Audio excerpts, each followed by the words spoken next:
What is up, everybody? I'm Scott Melker, and this is the Wolf of All Streets podcast. Crypto exchanges have seen unprecedented growth in volume, traffic, sign-up, inflows over the course of 2021 already.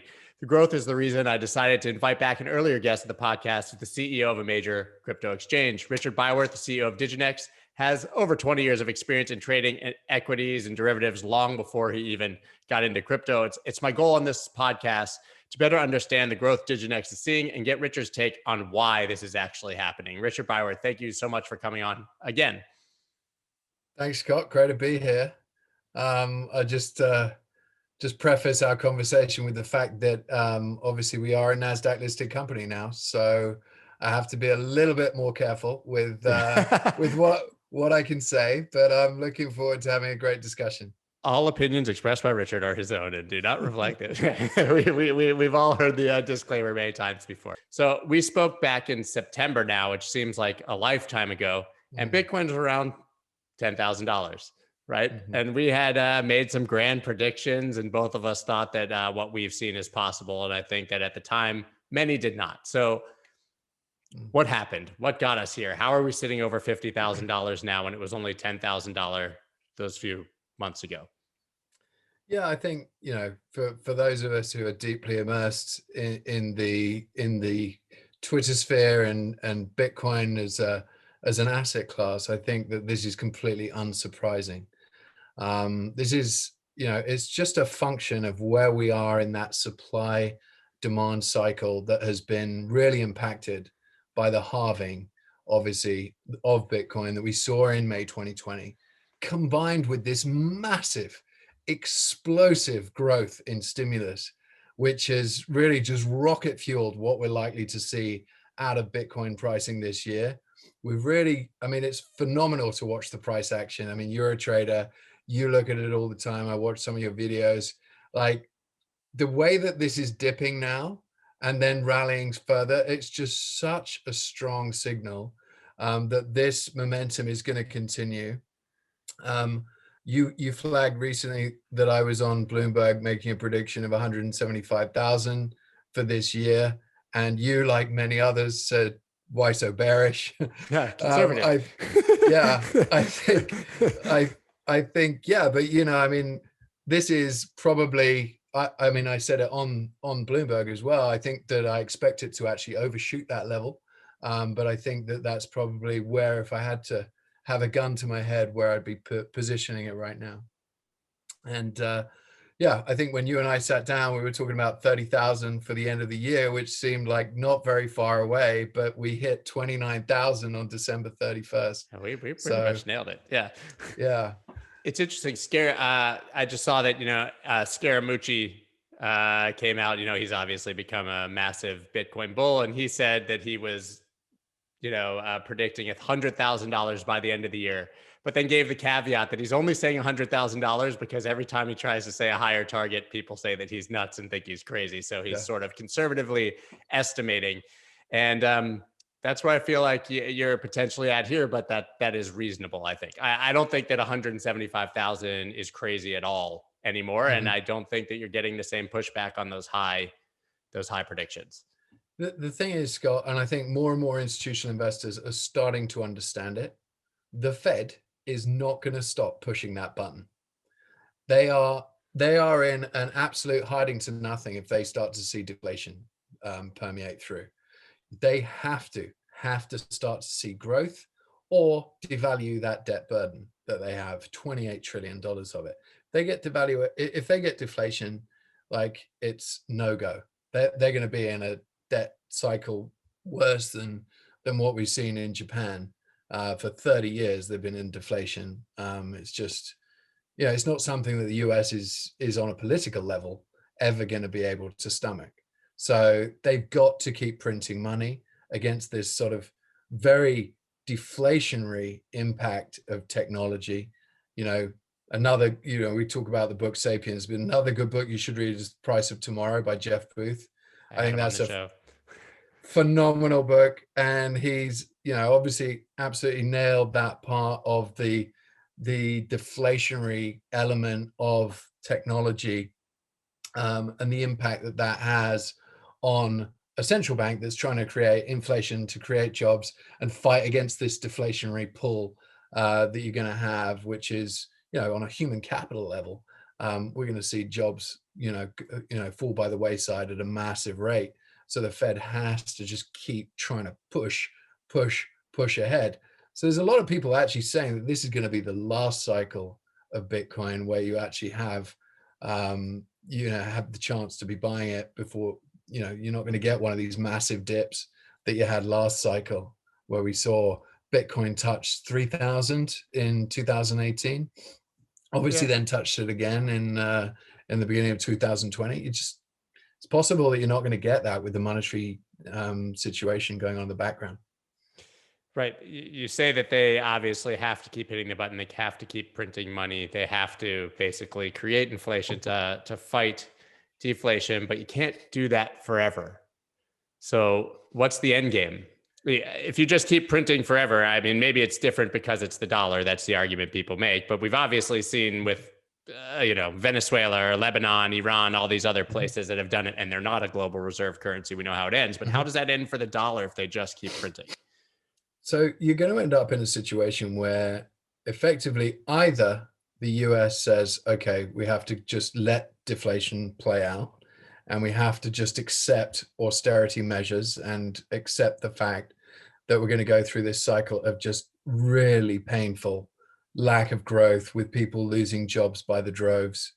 And you'd end up with a sort of probably a very socialist type economy for a period of time with universal basic income, or you end up moving to a monetary system that's based on a hard money like Bitcoin, like gold, where people can actually rely on that as a store of value, rely on that as value transfer for their time.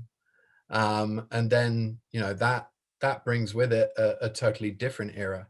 So, at the end of the day, one or the other is going to start to play out, because you're right. They can't just keep pushing the button and devalue it and have a complete crisis where, the dollar just becomes worthless.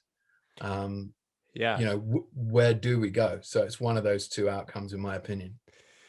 So good for us if we've been hoarding Bitcoin, but in general, there's no good outcome for your average person, right? I mean, Jeff Booth definitely describes a world where after all the austerity and after this, deflationary pain, you have this beautiful sort of utopia of people having endless free time and machines are doing our jobs and people work a few hours a week and things cost so little that they don't need to work. And we have this, I guess, sort of renaissance of entrepreneurship and thinking. But it would take quite a bit to get there, and they would have to let it happen. Well, it's a lot of pain to get there, right? It's a huge transition, right? And you say it's great for all of us who have held Bitcoin, but there will become a time, if Bitcoin becomes as valuable as we think it is, where governments are going to start coming after your Bitcoin, right? And then it's, what do you do then? And have you got it in a position where you can protect it in the same way that gold got confiscated? I mean, you got FATF regulations being rolled out that are obviously beneficial from a KYC and AML perspective, and we support that. But then, what does that mean longer term for protection of personal assets? So I guess that is the question. If you're holding quite a bit of Bitcoin now, and you're in major country where that could become a risk down the road, how do you secure your own assets? Is it a matter of your hardware wallet or multi-sig? Is there somewhere that you can custody and it would not be confiscatable? Because obviously that's one of the most compelling arguments for Bitcoin, is that can't be confiscated. But I've always made the argument that when someone has a gun to your head, anything can be confiscated. Yeah. And look, I mean, I know that a lot of Bitcoin maximalists are of the opinion you should always hold your own Bitcoin. I really don't feel comfortable with that at all. Being your own bank is scary. You're a public figure. What you don't like, I'm sure you don't like the idea of someone knowing who you are, knowing that you got a lot of Bitcoin and wanting to get access to that. I mean, there are plenty of people around the world that are paying attention to all of this, and I don't feel comfortable holding my own keys whatsoever. So, we obviously with Diginex, we have our own custodian, DigiVault, It is obviously very KYC and AML compliant, but that's the trade-off you have to make. That is it going to be, if you do see that scenario play out, is it going to be a Mad Max type scenario where people are running around, raiding people's houses, or is it going to be the government?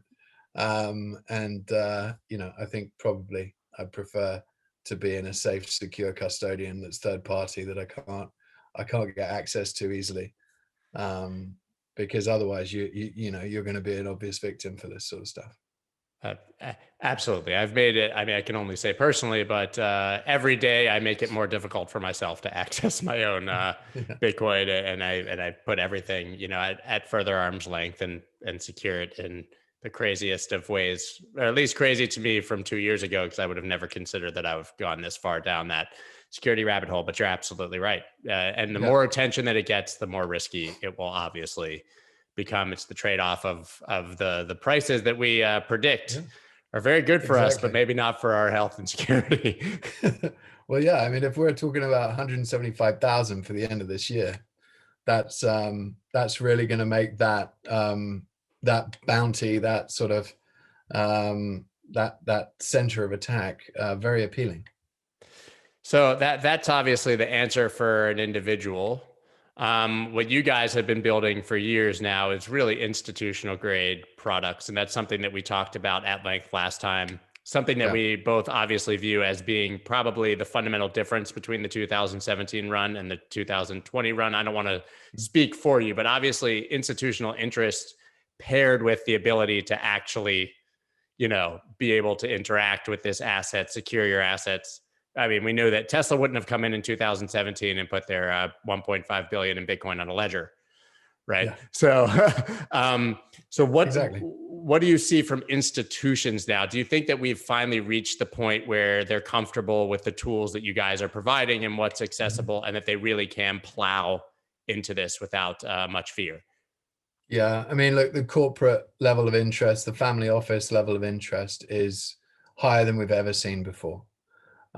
What's really interesting is the corporate level of interest, because what Michael Saylor has done with MicroStrategy has effectively put and Elon Musk as well, is put every CFO in a position where they are having to at least explain to their board, why are these companies buying Bitcoin? So all these boards are being educated by the finance departments and the CFOs of these corporates as to what Bitcoin is, how it can be a store of value against their treasury assets, and effectively educate them on a product that they potentially will go and say, you know what, maybe we should be making an allocation here. So this is waking up a lot of corporates. I mean, we have regular corporate interests, and working with a number of institutions that amalgamate corporate treasury interest for education around how to store Bitcoin in a safe way. And as you mentioned, none of them are thinking about trying to store it by themselves. Yeah, they need to have a reliable, regulated third-party custodian. Yeah. Exactly. But that didn't really exist before. So, I mean, I think that that has to be a huge part of the equation now, that they actually can, even if they want to. Because I felt that in the past, if they wanted to, they still couldn't. So do you see, I mean, you brought up Michael Saylor, obviously. Do you see him as sort of the white knight for the institutional adoption? I mean, is what he did really what flicked the switch for a lot of these people, whether they like it or not? I mean, I got to say, full respect for the guy to go and just leverage the debt markets in the way he did and has done and continues to do. I mean, he's done 2 convertible bond issuances now, which if you think about the market capitalization of his company before any of this was announced, it was what, $2 billion company? He's raised $1.7 billion in debt to buy more Bitcoin since he did the initial $425 million trade. So, I mean, the guy is really, singing from the hymn sheet that he's written. He is sort of mapping out very clearly how to switch fully from fiat to a Bitcoin standard. And I think it's just phenomenal to watch him play out. It is fun to watch. But do you believe that we'll see other companies take that level of insane commitment and, let's be frank, risk by plowing that much of their treasury in? I mean, the movement of their stock now is largely dependent on Bitcoin, not on business software, right? Yeah. Or do you think that we'll see more of the Tesla or Square model where they put a couple percent at most of their treasury into Bitcoin, just sort of as that hedge, the sort of idea that people have discussed forever, just as an individual, just put 1 to 5% of your money in Bitcoin just in case, right? Yeah. I mean, because that's as much as Tesla's 1.5 billion as a function of percentage, it's nothing near what MicroStrategy has done. Yeah, I mean, I think Tesla was 7%. I'm pretty sure they're going to be making more purchases. But as you said, the MicroStrategy move is super aggressive. I mean, taking down debt to go even further is impressive and aggressive, very aggressive. I think that it's particular to MicroStrategy and the construct that they have with his particular control of that company, control of the board. It's not something that you will see from the majority of publicly listed companies. That said, private companies can be that degree aggressive, and we've actually seen a lot of private corporates come to us faster than the publicly listed companies who, they have to go through a level of governance that is just different. It really is interesting. I spoke to him on the podcast, and when I talked to him, he definitely downplayed his individual power in the decision, and sort of spoke to the fact that he was like, listen, to do this, I had to convince the board, and I had to talk to the lawyers, and I had to, run it by the stockholders. But I do think that he is, as you said, in a unique position where he has quite a bit of power relative to those other sort of entities. So I'm curious now, since it's been since September, when we talked last, this was all just starting to happen. We were sort of seeing this adoption increasing. What have you seen since then? Is it absolutely parabolic for you guys? Yeah, no, it's really been quite amazing. I mean, I think we were just at the point of listing on NASDAQ when I came on the show. And the exchange had just launched. I think we were doing a very small amount of volume. We've 10x that volume as of today. We launched our own token 2 weeks ago, which you can only earn through trading on the exchange. So that's obviously impacted trading, sign up, customer acquisition. A lot of people paying attention to that now. I can talk a little bit about the token in terms of what it I does. would love to hear more about it because we didn't touch on that at all last time. Yeah, no, in fact, it was something that was percolating in the background, but not something that I was at liberty to speak about. We launched the white paper Monday last week, and the first earning of the token was Tuesday morning, Hong Kong time. And now we're in this sort of special allocation period of 3 weeks where you trade on the platform as a price taker. You end up getting a portion of that special allocation. The utility of the token is quite interesting. So what we did was we wanted to focus it on what we're trying to build. So we're trying to build, obviously, as you know, an ecosystem that allows you to run your own private bank effectively for digital assets. So what do I mean by that? I mean a place where you can earn interest, where you can borrow fiat against your crypto holdings, or you could write derivatives around your crypto holdings using those as a collateral base, right? So with all of that in mind, we've built utility into the fact that Equo, the token, allows you to increase yields on assets that you hold on the platform.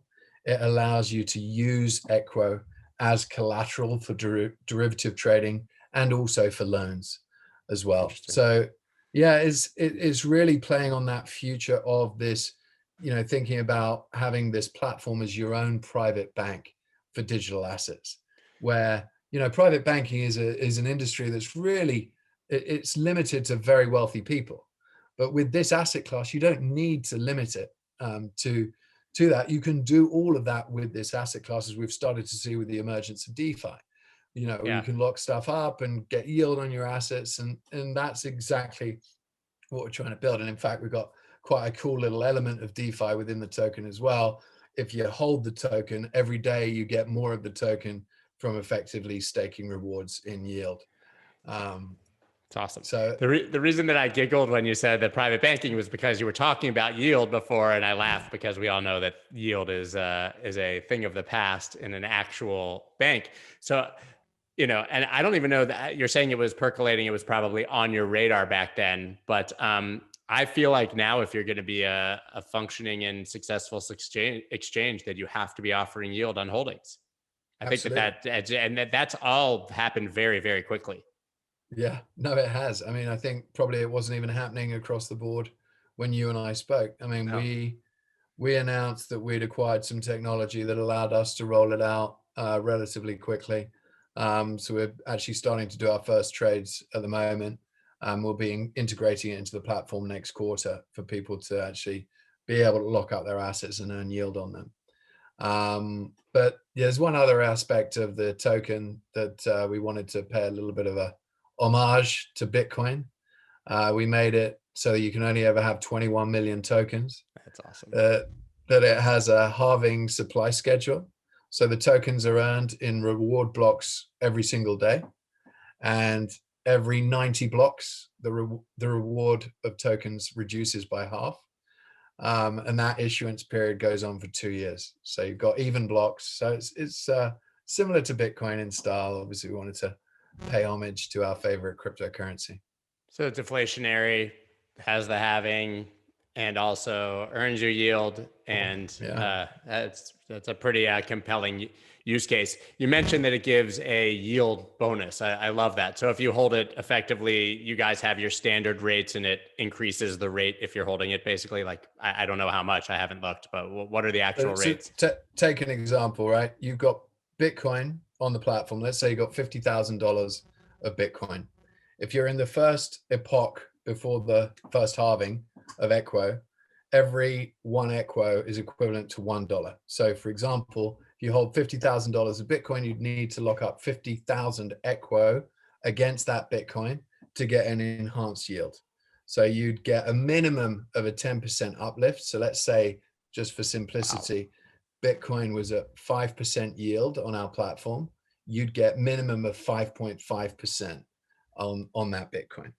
But you'd probably even get more, just in whatever we could end up doing in terms of spreads. So you get an enhanced yield. Those yield rates would be published daily on the website once we roll that out. And then interestingly as well, we've got this power function of Equo as well, that every halving, the power function increases. So after the first halving, you'd only need to lock up 25,000 Equo against 50,000 Bitcoin, $50,000 of Bitcoin. Right. 50,000 Bitcoin, please. Yes, please. Yes, please. Indeed. Sick of paying ridiculous fees to trade crypto? It's time you try Voyager. It's hands down my favorite place to buy and trade crypto and is 100% commission free. Voyager gives you easy access to more than 50 top crypto assets, and you can instantly transfer cash from your bank account so you never miss a trading opportunity. Even better, you can now automatically earn interest on your crypto holdings. Currently, they're offering up to 6.5 APR on Bitcoin and up to 9.5% on USDC. Yes, you heard that correctly, up to 9.5%. And there are no limits or lockups, which means your funds always stay liquid. Find out why so many people are making the switch to Voyager. Visit investvoyager.com or search for Voyager on the Apple App Store or Google Play Store and get $25 in free Bitcoin when you use the promo code SCOTT25. That's SCOTT25. This episode is brought to you by Mina, the world's lightest blockchain, which is powered by participants. Mina is a layer 1 protocol creating a private gateway between the real world and crypto, and the entire chain is around 22 kilobytes, even as it scales, thanks to ZK Snarks. The layer 1 protocol replaces the traditional blockchain with zero knowledge proof, ensuring a super light and constant size chain that allows participants to quickly sync and verify the network. The entire chain is and always will be about 22 kilobytes. It's crazy, even as it scales. And Snark-powered dApps called Snaps allow access to verified real-world data from any website for on-chain use. The ecosystem is growing fast, and Mina's mainnet has just gone live, which is so exciting, and that offering users a platform to build a private gateway between the real world and crypto. Visit minaprotocol.com/wolf to find out more. DeFi is where all the excitement is, but participating in it can be a nightmare. Not anymore with Matcha. Matcha makes it ridiculously easy to create a wallet, onboard new users, execute trades, and source liquidity. The best part is that it's cheaper than Uniswap and delivers the best prices on the market by aggregating all the available liquidity and routing to the best source. My favorite part of Matcha is that it offers high-level trading features like limit orders, liquidity depth visualization, gas efficiency, and more. Sign up for Matcha now at matcha.xyz/wolf. That's matcha.xyz/WOLF and join the tens of thousands of traders who are already a part of the movement. What are you seeing as far as the, you obviously have the other facets of your business beyond just the exchange. Yeah. What are you seeing as far as growth there? I mean, I saw that Bletchley Park, correct? Your the crypto asset management business did 35% in the last 12 months, which is pretty incredible. So you're clearly seeing growth across the board. Yeah, I mean, assets have tripled on that platform as well in the last 3 months. It's really it's different to crypto because we're very focused on alpha in that fund. So I try and explain to people, don't think about this even as a crypto investment. This is a hedge fund type investment. So if you're someone that's investing in hedge funds, trying to get 5 to 7% of alpha eked out in whatever market environment, this is exactly in that bucket, right? So, you know, if Bitcoin's going up or down, we should be still making money. There is an element of directionality to it. So as Bitcoin performs, it ends up performing a little bit better than what it should be doing on a monthly basis. But it should be doing something between 2 to 3% a month, which if you compare that to a traditional hedge fund, those are the sorts of returns that you used to get in the early hedge funds in the 70s and 80s. You can't get that anymore. Markets have become way too efficient.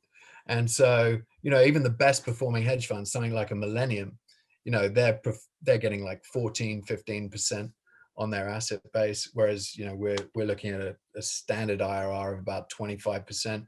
As you say, the last year we got 35%. So for me as an investor and looking at allocations, this sits firmly within that hedge fund alpha segment.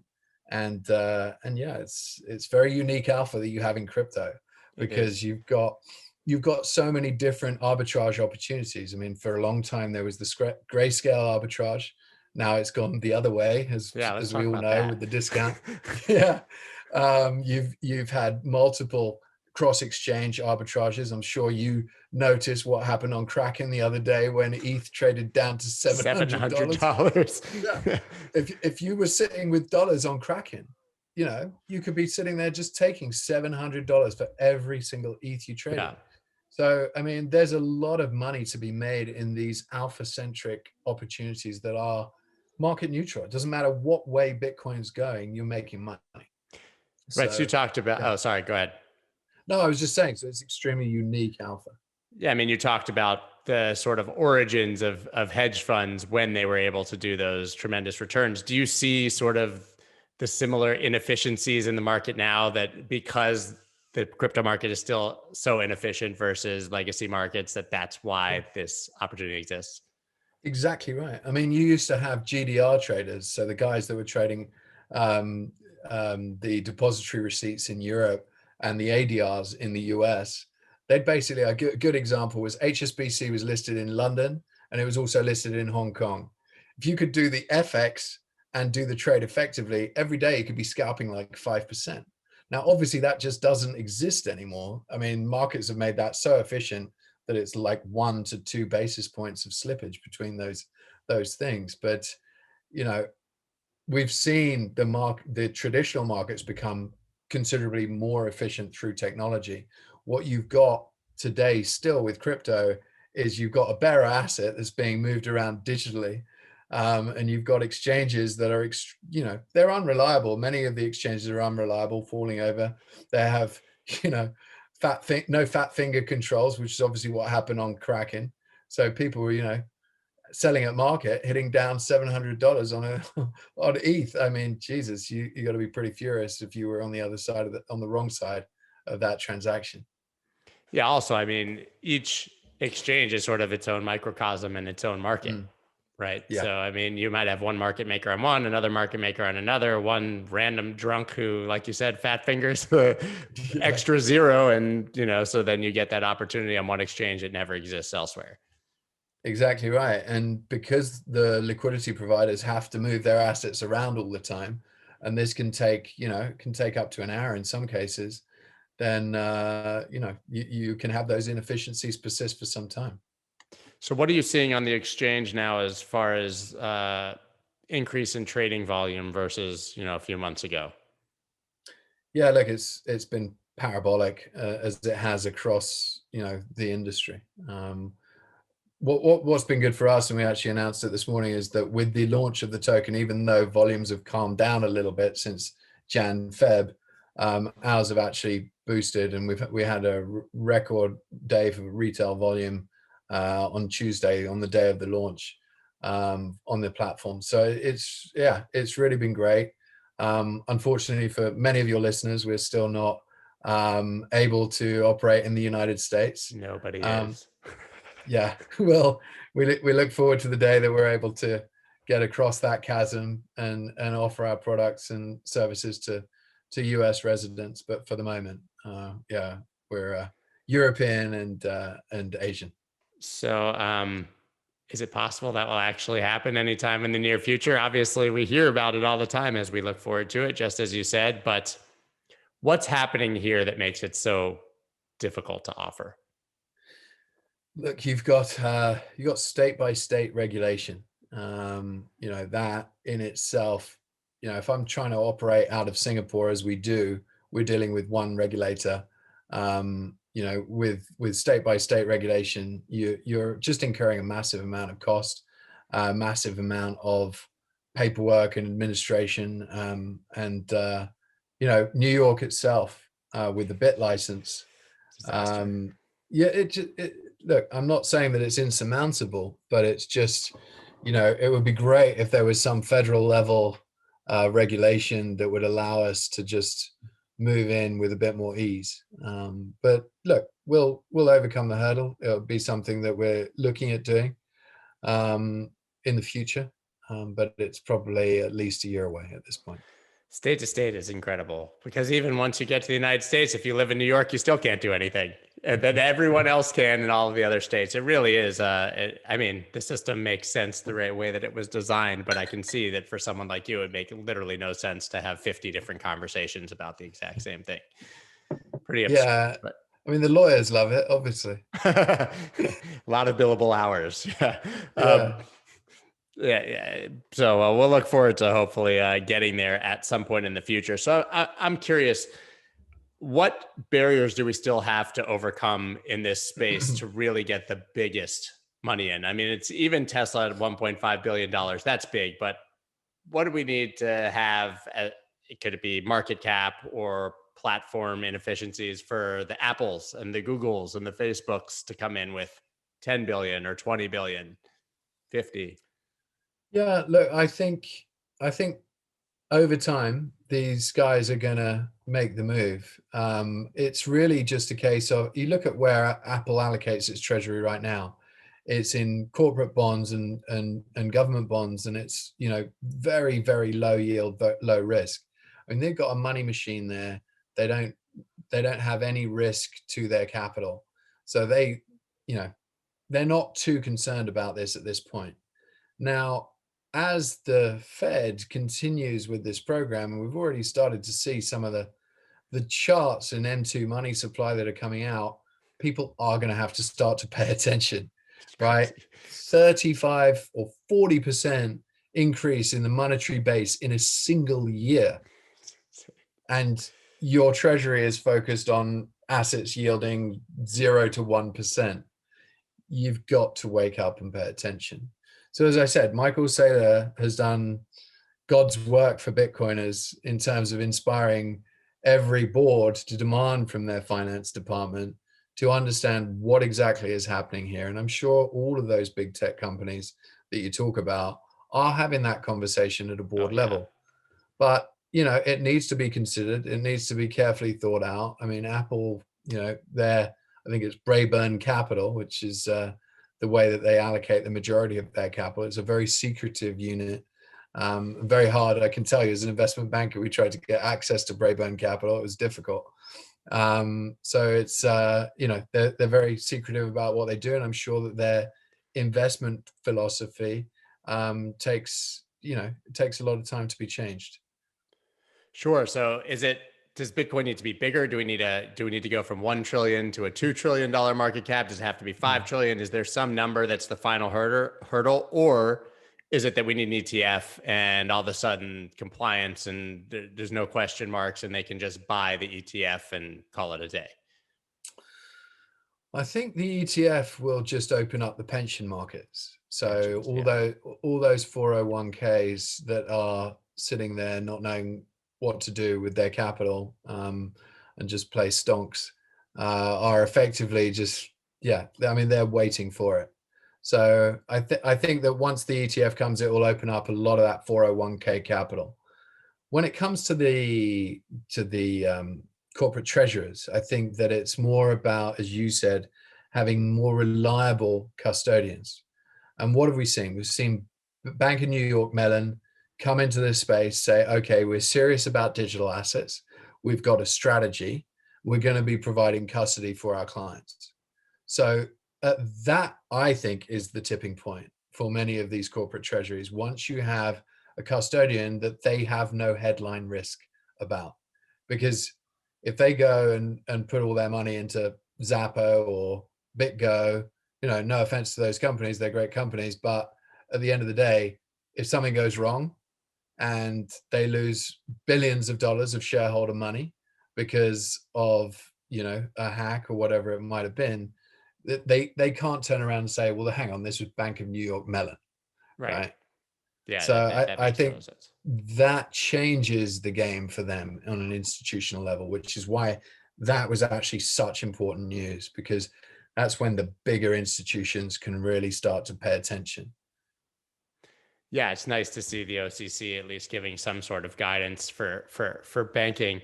So you touched on it. I mean, aren't pensions and endowments, I mean, isn't that like 10x as important as these companies putting their treasuries in? I mean, once that door is open, is that really the floodgate? Yeah. And I think those two, I mean, I was obviously talking about self-managed pensions and Sure. 401ks, but when you talk about these pension companies, it's going to be a similar sort of profile. BNY Mellon, they're in the game. These guys, okay, we've mitigated a lot of reputational risk at this point. I think in terms of market cap, when we're getting to 175,000, you're Oh, yeah. approaching $3 $4 trillion, 4 trillion trillion. Yeah. of market capitalization. That is a very important asset class all of a sudden. Yeah, you're bigger than silver. Yeah. It's big. And gold's not far away, right? It's just one more doubling and you're nearly at gold. So then, I think it really becomes a very serious proposition. And I think the Morgan Stanley news is also extremely important, that they're starting to now offer this out to their wealth clients. So that's Only the their private wealth banking. clients. Yeah. But I always laugh at that because, and I had Jason Yanowitz from Blockworks on the show recently, and he said that he had spoken with Morgan Stanley and got some insight on that. That obviously the threshold is 2 million under management with Morgan Stanley to be able to, participate in crypto. And apparently a huge percentage of their client base has between 1.5 and 2 million in assets under management with Morgan Stanley. So if you want to do it, you just need to throw us another 300 or another 400 and then you can participate, which is kind of funny and not unexpected when it comes to a bank. Yeah. No, look, they've got a business to run, right? Yeah, I mean, it makes perfect sense. So it's interesting. So that brings me to another point. You have Morgan Stanley offering this to their wealth clients. We're going to see that from the JP Morgans and obviously the Goldmans and all that. But when you get down to the core of it, Bitcoin wasn't really made for those people, right? Mm-hmm.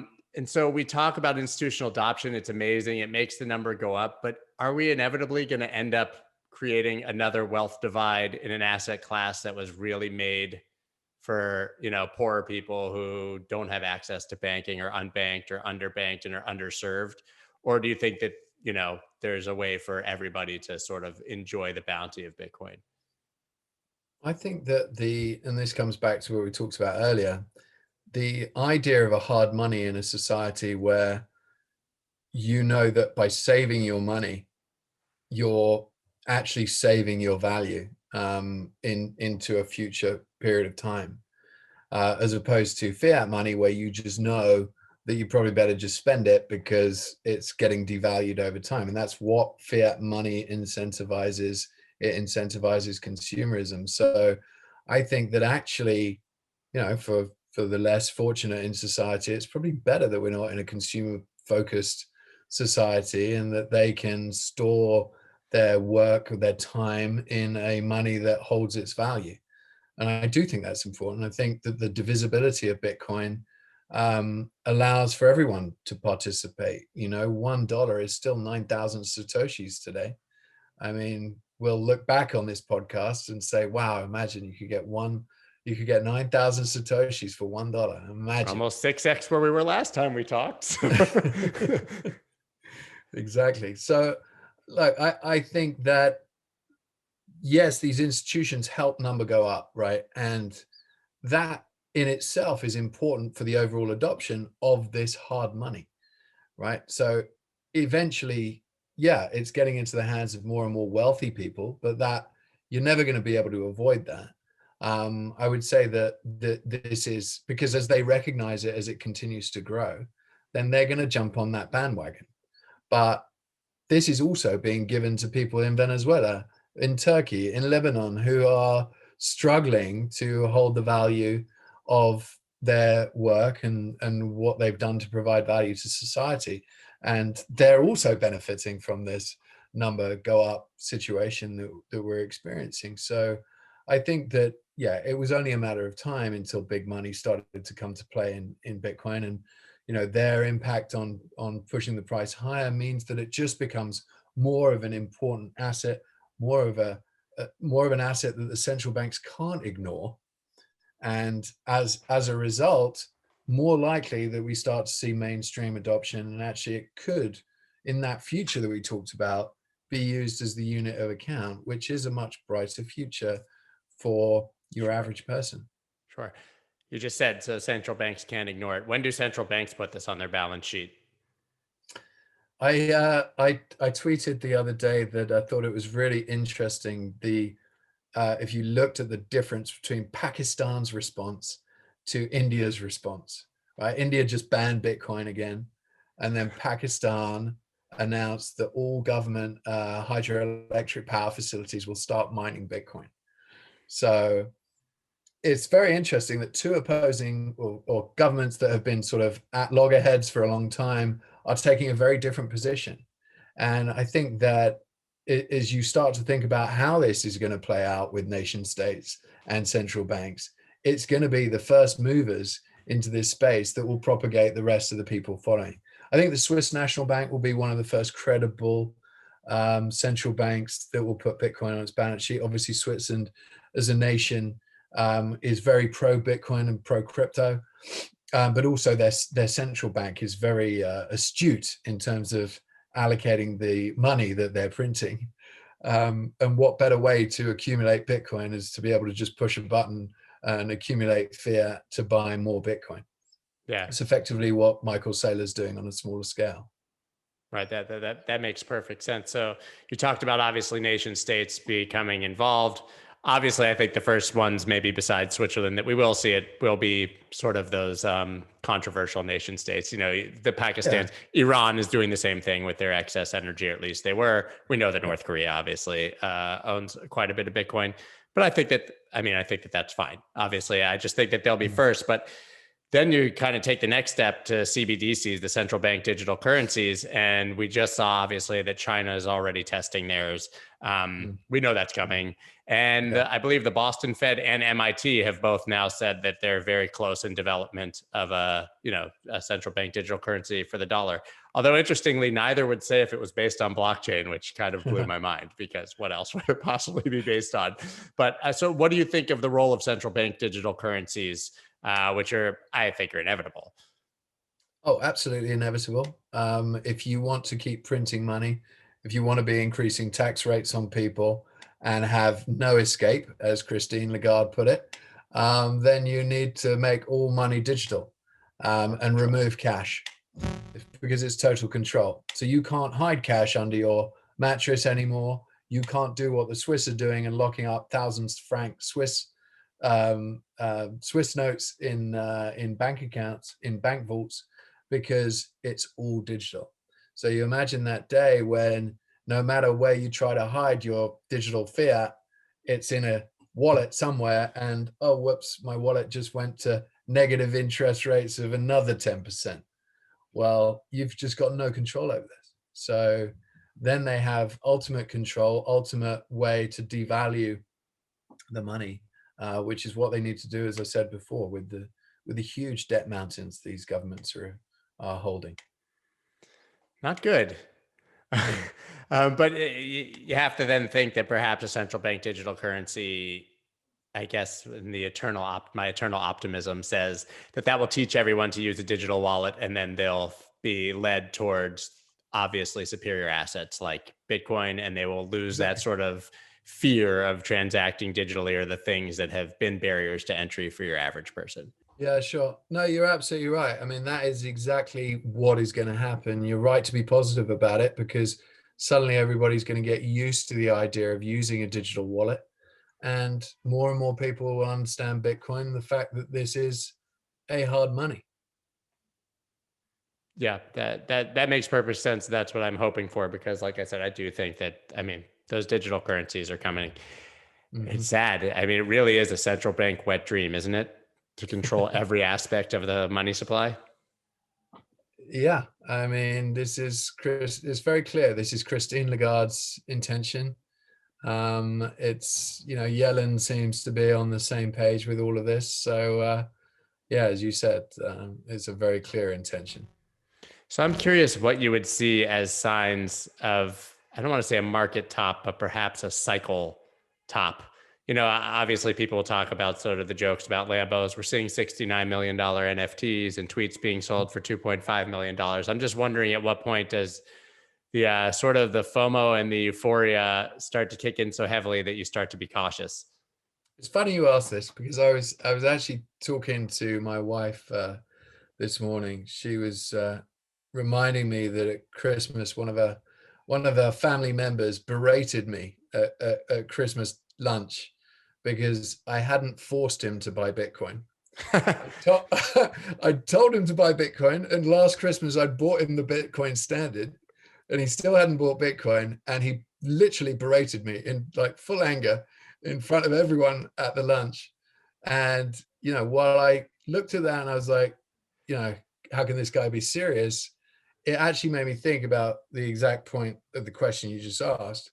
So he was of the opinion, well, it's too late for me now. It's too late now. I've missed it. Always. This was at 23,000. And I'm like, look, you haven't missed it. Okay. Bitcoin is cheap. Bitcoin is still cheap today at 55,000. We're talking about an asset that is superior to gold in every aspect. And it is 1/10 of the market cap of gold today. So where's it going to go? It's cheap. In a valuation basis, just assessing it from that pure perspective, it is cheap, it is undervalued. The point I think many people make is that people always feel they're paying the top in Bitcoin. And I think that what will happen is when that family member of mine turns around and goes, actually, you know what, I'm going to buy it. Sell everything. That'll be the cycle top. There's always that one guy who's like the best top signal in history. To me, it's when Peter Schiff capitulates. Exactly. Right. If Peter Schiff capitulates and says that he's finally given in and is buying Bitcoin, it's probably time to end this experiment, unfortunately. So we've seen a whole lot of news about supply leaving exchanges, right? Obviously, there's conjecture as to why, whether it's these big institutional buys that they move it to a custodian, it's over. But I mean, at the very basic level, we're seeing reduced supply with something that has increasing demand, right? Are you guys seeing that as well, that supply is leaving exchanges? Do you think that we could see legitimate supply side shock? And, a situation where exchanges have no Bitcoin left to sell? We are in a supply side shock already. That's the thing. That's why I just do not understand when I'm seeing things sell off in the way that they're selling off, I'm like, who is selling? All we are seeing on the institutional level from the real institutions coming in, the corporates, the family office style, all of them are buying, just buying, buy tickets coming in. So it's like, where is this selling coming from? And, you know, to your point, we are seeing a lot of people just immediately buy and then take off and stick in our cold custodian. That's it, right? Yeah. It's not moving. So, yeah, I mean, to your point, we are in a supply side crisis already.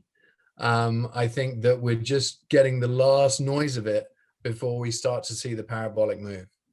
As I said, you know, yeah, no, before. I love it because most people would look and say, we had this conversation a few months ago, it's 10 grand. We haven't seen the parabolic move yet, right? We haven't. I mean, look at the stock market, right? I mean, there are stocks that have just gone absolutely parabolic and they don't have the same value discount, the value profile of something like Bitcoin. I think that, you know, we're going to go into this. We're going to see a very hard shock to the upside. And then obviously you're going to get everybody capitulate, the Peter Schiffs of this world. And then, you know, you're at the market top.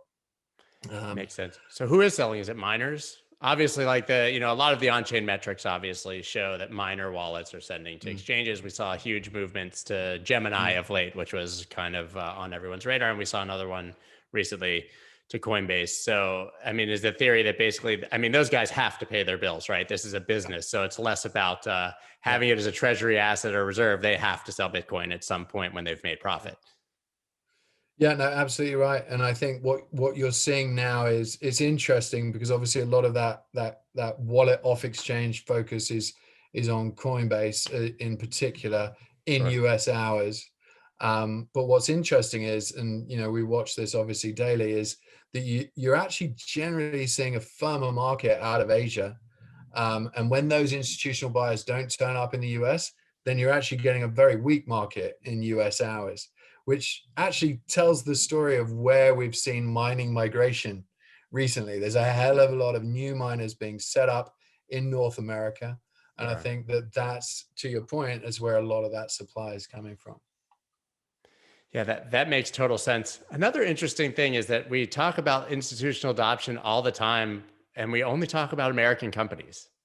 We have an entire world of corporations and people with, huge amounts of money, but we only talk about American companies. Why aren't we seeing, or at least why aren't we seeing in our news cycle, a ton? We've seen Chinese companies, but like a ton of Chinese companies or a ton of European companies plowing into Bitcoin as a treasury asset. As I said, a lot of the early movers are private companies, right? If you look at the guys that we've seen come out, they're public companies that are very controlled or have some major element of control from the CEO, who is a big Bitcoin proponent, right? So Tesla with Musk and Square with Jack Dorsey. I think obviously we talked about MicroStrategy ad nauseum, but yeah, look, we saw it with Maitu the other day, the Chinese company announcing it. We're seeing a lot of interest out of Europe as well, European, but mainly private companies. So it's going to take time. A lot of these boards are conservative, and they need to make sure, every board member that signs off on this has personal risk. So it will take time to percolate into more public companies, and that's when you hear about it. So does that indicate that perhaps there's a whole lot of very large private companies that already own Bitcoin and you just don't hear about it because they don't need to announce it? Yeah. Right. Yeah, you are already seeing that. So, right. So we've only seen these announcements because they're from a particular set of large public companies, but it's already happened or is happening. So I'm curious then, we know Michael Saylor had this 2,000 companies come and, sit in his conference and he taught them how to buy Bitcoin. We haven't really seen any announcement out of that. I can't believe that he didn't convince, even if he convinced 5%, right? Then that's 100 more companies. We've seen like 5. So if he convinced, even that low percent, is it just because they haven't had to announce it yet? Like that date hasn't come, or it comes back to that governance cycle, and those corporate treasurers or the CFOs, the finance department heads have sat at that presentation. What was it, in end of January, early February? Yeah. Yeah. So then they're coming up to their quarterly boards. They're presenting to that board. The board's probably got questions. Okay, come back at the next board meeting and present me X, Y, Z, and then you'll probably see it in the next board cycle. So you'll probably start to see the majority of that flow through in what, June, July, 3 more August. months. Yeah, you're going to start to see, I would say, that play out. So they're kind of on a 3 to 6 month cycle. We talked about obviously pensions and stuff. I mean, those guys can take 3 years to do due diligence on an asset, right? I mean, I've heard that they started in 2017, some of them looking at this.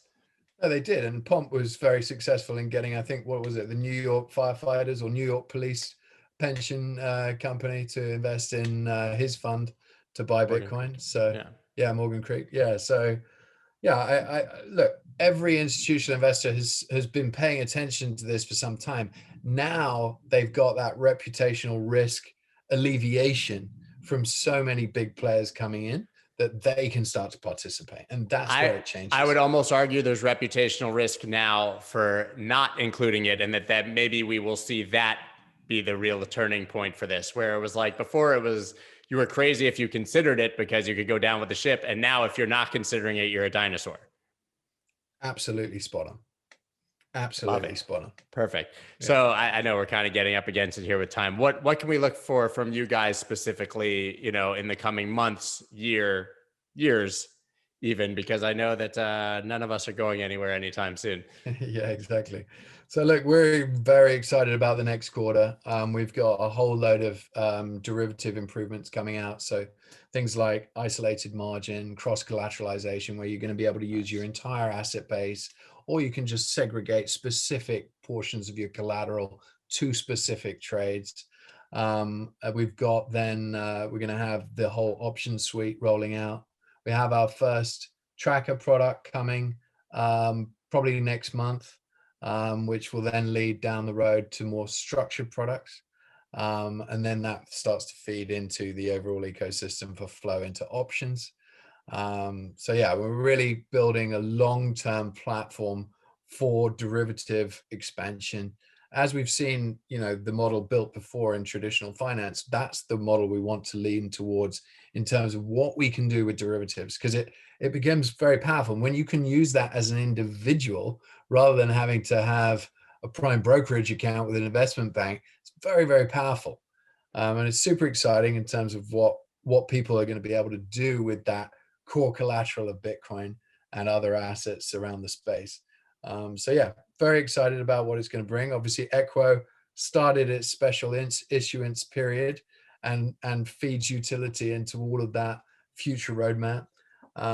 So very excited about when people start getting their daily rewards, because the launch is actually on the 8th of April. So while people are earning it now, they only get their first allocation on the 8th of April. So that's going to be fun as people start to see every day their balance just going up because they're staking it, earning extra yield on it, and then realizing that this is an asset that I can earn the most of if I'm trading early, at like Bitcoin, right? If you were mining early, you got the most of it. I wish. So clearly, and we talked about this the first time, but your intention is to build a singular ecosystem, and people come to you and they never leave. They can do literally everything under your umbrella.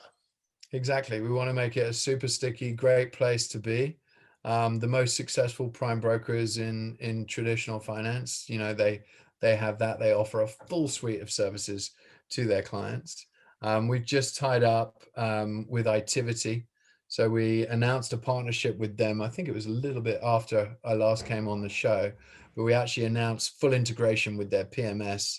I don't know if you know what they do, but they're effectively a traditional portfolio management system, execution, order routing system company. Have some of the biggest hedge funds in the world, prop shops, HFTs, using their infrastructure.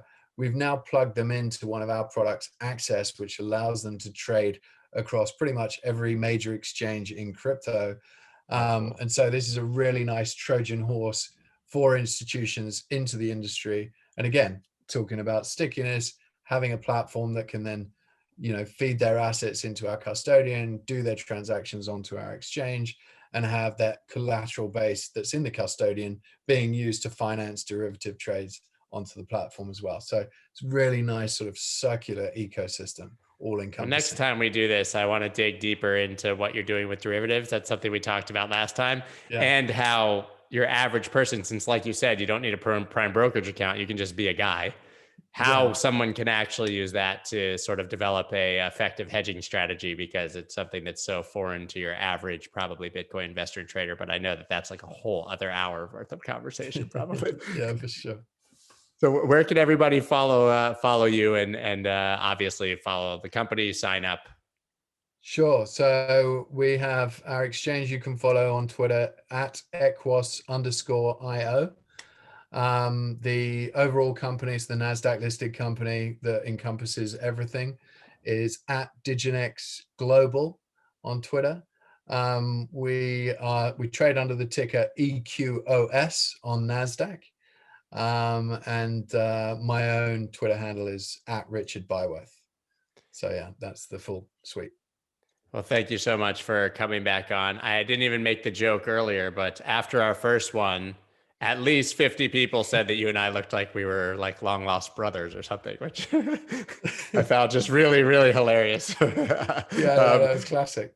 We'll see if we get the same feedback this time. But thank you so much for your time. I really do appreciate it. I'm glad we got to do this a second time, and there will definitely be a third. Great. Cheers, Scott. Really great chatting with you. You too. Awesome. You're good to go, man. Thank you. Cool. Yeah, it was good. Thanks for that. Thanks for reaching out again, and thanks for including me in your YouTube video. I loved it. It was awesome. Yeah, of course. No, we should do a bit more stuff together. I'm down. I'm open to anything. Just let me know. I'm here. Great. Yeah.